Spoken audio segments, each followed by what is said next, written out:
Hello friends, आज हम start कर रहे हैं क्लास 6 ज्योग्राफी से चैप्टर नंबर 2 जिसका नाम है लैटिट्यूड एंड लॉन्गिट्यूड। कुछ स्टूडेंट्स को कन्फ्यूज़न रहता है इस चीज़ में कि लैटिट्यूड्स किन लाइनों को बोलते हैं और लॉन्गिट्यूड्स कौन सी लाइनों को बोलते हैं। तो चलिए आज इस कन्फ्यूज़न को मैं दूर कर देती हूँ। यहाँ देखिए साइड में आपको जो है एक पिक्चर दिखाई गई है। इस पिक्चर में अगर आप देखोगे तो कुछ लाइन्स आपको इस तरीके से हॉरिजॉन्टल लाइन जो है वो ऐसे लेटी हुई दिखाई दे रही है और कुछ लाइन्स जो हैं वो इस तरीके से लंबी यानी कि लॉन्ग दिखाई दे रही है। बिल्कुल इसी तरीके से हम इसको याद करते हैं। बिल्कुल थोड़ा सा ध्यान से सुनेंगे तो आप इजीली पहचान पाओगे। देखिए कुछ लाइंस जो हैं वो लेटी हुई लाइन दिखाई दे रही हैं। जो लेटी हुई जो लाइन है इन्हीं से बना है। लेटी हुई लाइन से याद कर लो लैटिट्यूड, यानी कि जो इस तरीके से लेटी हुई जो लाइंस है उनको हम कहेंगे लैटिट्यूड। और जो लॉन्ग लाइंस है, लॉन्ग यानी कि लंबी जो लाइंस हैं, लॉन्ग से बना लॉन्गिट्यूड। तो जो ऊपर से नीचे तक जो इस तरीके से लॉन्ग लाइंस हैं उनको हम कहेंगे लॉन्गिट्यूड। तो आई होप आप रिलेट कर पा रहे होंगे किस तरीके से आपको लर्न करना है। वैसे मैंने इस तरीके से लर्न किया है, अगर आपको ये तरीका अच्छा लगता है तो आप भी इसको इस प्रकार से लर्न कर सकते हो। तो चलिए स्टार्ट करते हैं अब हम chapter. In the previous chapter we have read our planets earth is not a sphere. पिछले चैप्टर में हमने पढ़ा है कि अर्थ जो है हमारा प्लैनेट जो है वो क्या है, स्पेयर नहीं है। हमने पढ़ा कि अर्थ की शेप जो है वो एक जियोड लाइक शेप है। It is slightly flattened at the north and south pole. ये नॉर्थ और साउथ पोल से ये थोड़ी सी चपटी है। And Burj in the middle, और बीच में से थोड़ी सी उभरी हुई है। Can you imagine how it looks? क्या आप सोच सकते हो ये किस प्रकार से दिखाई देती होगी? You may look at the globe carefully in your classroom. आपने अपनी क्लासरूम में ग्लोब को जरूर देखा होगा। Globe is a true model miniature form of the earth. Earth का सबसे ट्रू मॉडल जो है, जिस प्रकार से हमारी अर्थ दिखाई देती है, ग्लोब भी बिल्कुल वैसा ही हमें दिखाई देता है। ये एक मिनिएचर फॉर्म है, यानी कि अर्थ की एक छोटी फॉर्म है। जिस तरीके से अर्थ दिखाई देती है बिल्कुल ग्लोब भी वैसा ही बनाया गया है। चलिए आगे देखते हैं। ग्लोब में भी वेरियस टाइप साइज।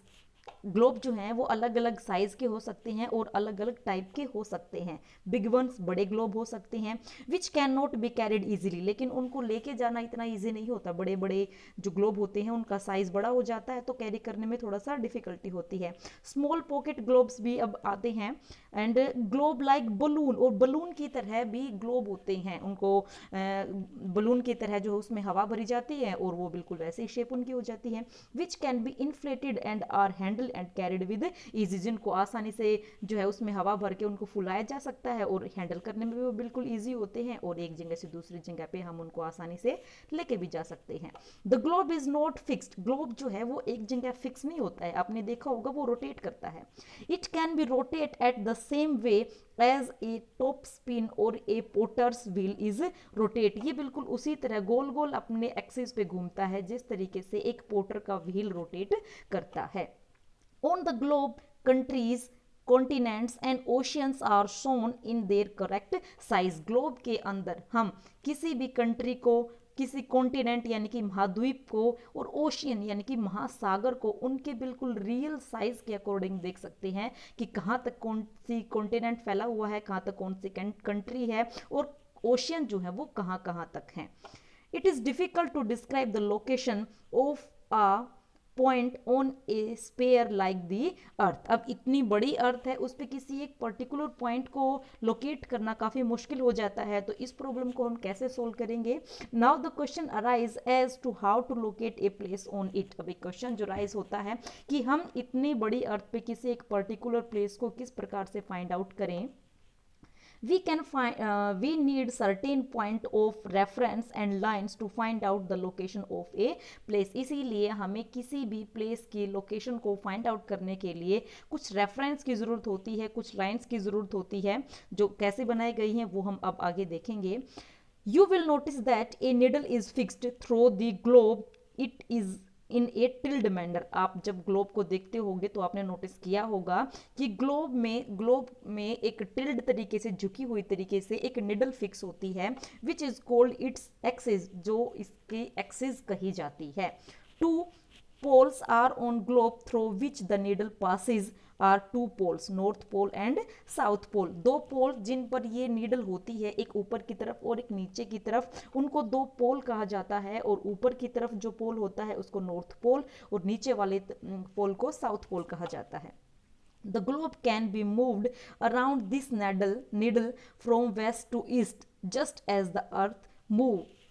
ग्लोब जो है वो भी बिल्कुल उसी प्रकार से मूव करता है, उसी प्रकार से रोटेट करता है वेस्ट टू ईस्ट जिस प्रकार से अर्थ मूव करती है। तो हमें क्या पता चला, अर्थ जो है, अर्थ की रोटेशन जो है वो कैसी है, वेस्ट टू ईस्ट है। इसमें कंफ्यूज नहीं होना है कि अर्थ की रोटेशन ईस्ट टू वेस्ट होती है या वेस्ट टू ईस्ट होती है। तो हमेशा लर्न करके रहेंगे, याद रखेंगे, अर्थ जो है वो हमेशा वेस्ट टू ईस्ट रोटेट करती है। चलिए आगे देखते हैं। But remember there is a major difference, लेकिन इसमें एक डिफरेंस है। क्या डिफरेंस है?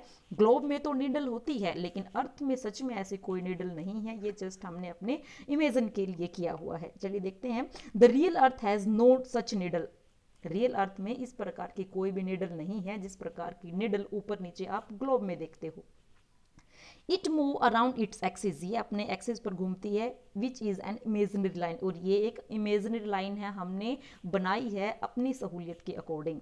आगे देखते हैं। Another imaginary line running on the globe divide into it two equal parts. एक और इमेजिनरी लाइन के बारे में हम बात करेंगे जो कंप्लीट अर्थ को दो इक्वल पार्ट में बांट देती है।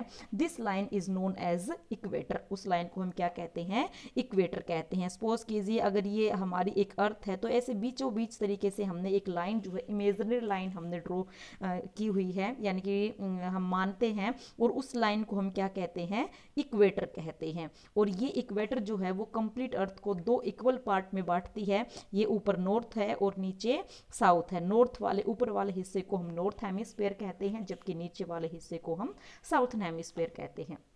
देखते हैं। The northern hemisphere of earth, northern half of the earth is known as northern hemisphere and the southern half is known as the southern hemisphere. बिल्कुल वही, ऊपर वाले हिस्से को नॉर्थ हाफ को हम नॉर्थर्न हेमिस्फीयर कहते हैं और नीचे वाले साउथर्न हिस्से को हम साउथर्न हेमिस्फीयर कहते हैं। आगे देखते हैं। They are both equal halves, दोनों ही बराबर होते हैं। इक्वेटर से जितनी दूरी पर नॉर्थ पोल है एग्जैक्ट बिल्कुल उतनी ही दूरी पर साउथ पोल है।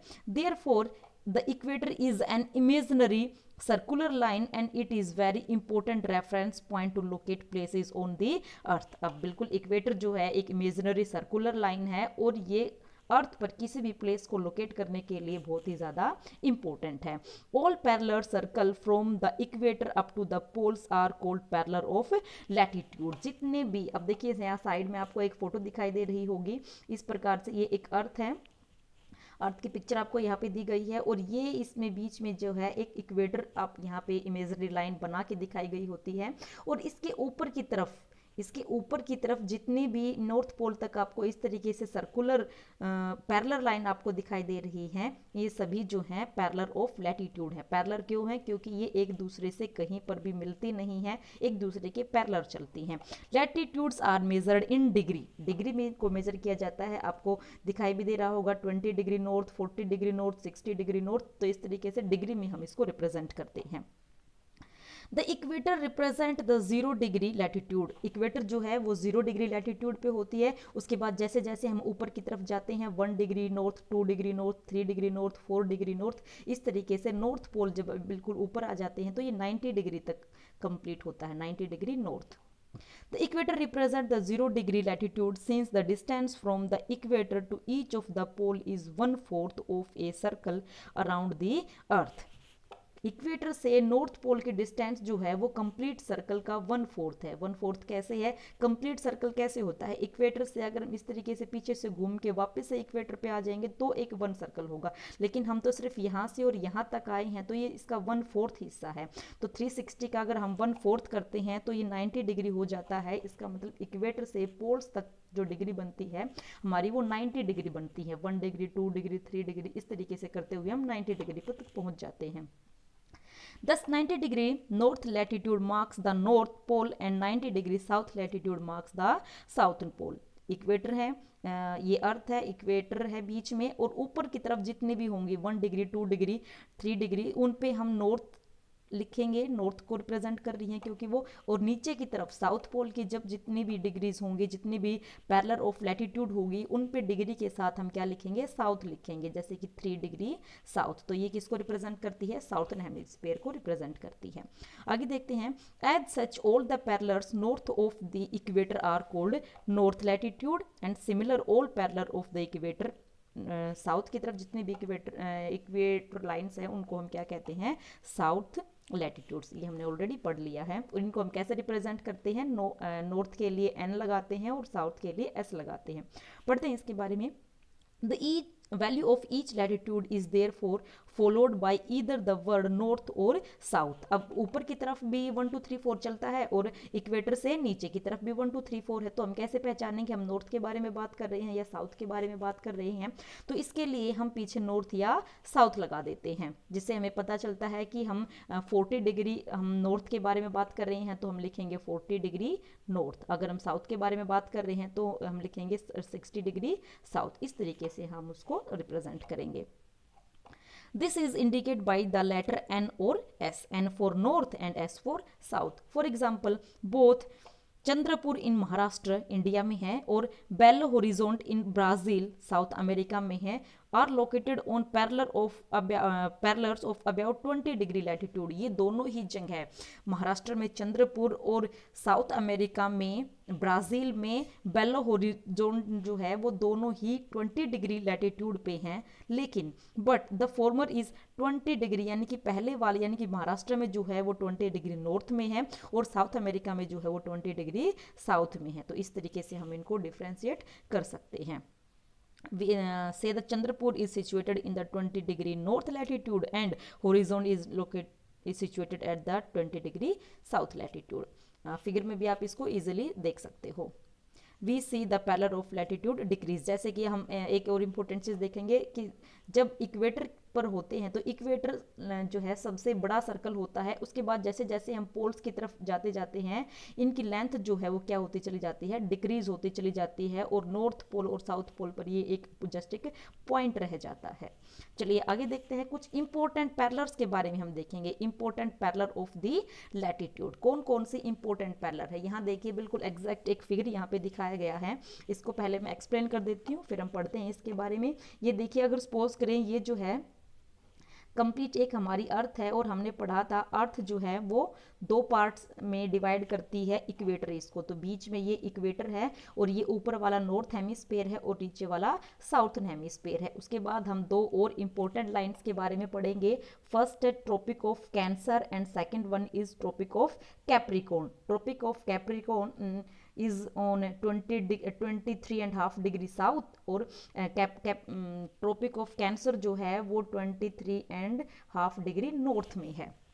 उसके बाद 2 और इम्पोर्टेंट लाइंस है, एक है आर्कटिक सर्कल और दूसरी है अंटार्कटिक सर्कल। बिल्कुल सेम है, सिर्फ नॉर्थ और साउथ का आपको इसमें डिफरेंशिएट है वो आपको ध्यान रखना है। 66.5 डिग्री नॉर्थ पर जो है वो आर्कटिक सर्कल है और अंटार्कटिक सर्कल जो है हमारा वो 66.5 डिग्री साउथ पे है।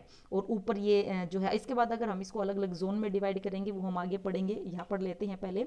बिसाइड द इक्वेटर 0 डिग्री के अलावा और कुछ इंपॉर्टेंट लाइन्स हैं, north pole 90 degree north and south pole 90 degree south। these are 4 important parallels of latitude। कुछ और भी important parallels हैं, वो क्या क्या हैं देखते हैं हम। फर्स्ट है ट्रॉपिक ऑफ कैंसर, हमने पढ़ा ट्रॉपिक ऑफ कैंसर ये जो है वो कितने डिग्री पे है, 23.5 डिग्री नॉर्थ। सेकंड है नॉर्थन हेमिस्फीयर में है ये। ट्रॉपिक ऑफ कैप्रिकॉर्न ये है हमारे 23.5 डिग्री साउथ में, ये वाली जो लाइन है। उसके बाद नेक्स्ट हम देखेंगे आर्कटिक सर्कल है 66.5 डिग्री नॉर्थ पर, ये है नॉर्थ हेमिस्फीयर में। और नेक्स्ट है अंटार्कटिक सर्कल और ये है हमारा 66.5 डिग्री साउथ में, ये वाली जो लाइन है। इस तरीके से 4 इक्वेटर के अलावा 4 और इम्पोर्टेंट लाइन है जिनको हमें अच्छे से पढ़ना होता है। उसके बाद चलिए आगे देखते हैं, कुछ हम हीट जोन के बारे में पढ़ेंगे। हीट जोन क्या क्या है, हीट जोन यानी कि जहां पर ज्यादा हीट रिसीव होती है, अर्थ के कौन से हिस्से में ज्यादा हीट रिसीव होती है, कौन से हिस्से में कम हीट रिसीव होती है, उसी के अकॉर्डिंग हमने अर्थ पर अलग अलग हीट जोन बनाए हुए हैं। तो इनके बारे में हम देख लेते हैं एक बार। The midday sun is exactly overhead at the least once a year on all latitude in between the Tropic of Cancer and the Tropic of Capricorn. साल में एक बार तो ज़रूर अर्थ पर ट्रॉपिक ऑफ कैंसर से लेकर ट्रॉपिक ऑफ कैप्रिकॉर्न तक कोई ना कोई एक हिस्सा एक बार तो सन के सामने एग्जैक्टली बिल्कुल सामने ज़रूर आता है. This area therefore receive the maximum heat, इसीलिए ये वाला हिस्सा जो है वो सबसे ज़्यादा हीट रिसीव करता है, इसीलिए हम इस हिस्से को टोरिड जोन कहते हैं. किस हिस्से को टोरिड जोन कहते हैं? सपोज कीजिए अगर ये एक अर्थ है तो हमें पता है बीच में से एक लाइन इक्वेटर जाती है. उसके बाद हमने बिल्कुल अभी अभी पढ़ा था कि ट्रॉपिक ऑफ कैंसर जो है वो 23.5 डिग्री नॉर्थ पर है और ट्रॉपिक ऑफ कैप्रिकॉर्न जो है वो 23.5 डिग्री साउथ पे है. तो ये वाला जो हिस्सा है ये कभी ना कभी पूरे साल में एक बार तो सन के सामने बिल्कुल एग्जैक्टली आता है, इसीलिए इस हिस्से पर सबसे ज़्यादा हीट रिसीव होती है, इसीलिए इसको हम टोरिड जोन कहते हैं. आगे पढ़ते हैं हम. उसके बाद टेम्परेट जोन के बारे में हम पढ़ेंगे. The midday sun never shine overhead on the latitude beyond the tropic of cancer and tropic of capricorn. Tropic of capricorn से ये इक्वेटर है, ट्रॉपिक ऑफ कैप्रिकॉर्न और ट्रॉपिक ऑफ कैंसर से ऊपर का जो हिस्सा होता है वो कभी भी सन के सामने एग्जैक्ट नहीं आता है, बिल्कुल सामने कभी भी नहीं आता है, इसीलिए यहाँ जो सनलाइट होती हैं वो थोड़ी सी स्लांटेड हो जाती हैं, थोड़ी सी तिरछी हो जाती हैं, इसलिए वहाँ तक कम हीट रिसीव हो पाती है. The angle of the sun rays goes on decrease toward the poles. जैसे जैसे पोल्स की तरफ जाते हैं सन रेज का जो एंगल है वो कम होता चला जाता है. At such the area beyond the tropic of cancer and the arctic circle in the northern hemisphere में इक्वेटर से ट्रॉपिक ऑफ कैंसर से